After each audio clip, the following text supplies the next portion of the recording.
उपमुख्यमंत्री एकनाथ शिंदेंनी शक्तीपीठ महामार्ग रद्द आणि शेतकरी कर्जमाफीचा आदेश घेऊनच कोल्हापुरात यावं, अन्यथा त्यांची कोल्हापुरातील विजयी सभा उधळून लावू, शक्तीपीठ महामार्ग विरोधी कृती समितीचा इशारा. सर्वोच्च न्यायालयाच्या स्थगितीनंतरही महाराष्ट्र वैद्यक परिषदेसाठी मतदान घेण्याची तत्परता प्रशासनाच्या अंगलट. न्यायालयानं आज याची गांभीर्यानं दखल घेत मतदान प्रक्रिया तात्काळ थांबवण्याचा दिला आदेश.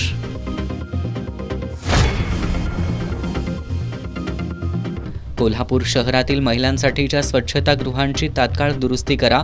कोल्हापूर शहर आणि जिल्हा काँग्रेसचं महापालिका प्रशासनाला निवेदन.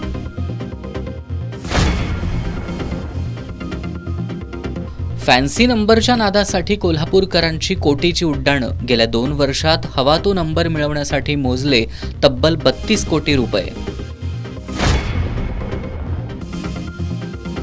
आणि शिवद्रोही प्रशांत कोरटकरच्या जामिनासाठी वकिलांची पुन्हा न्यायालयात धाव.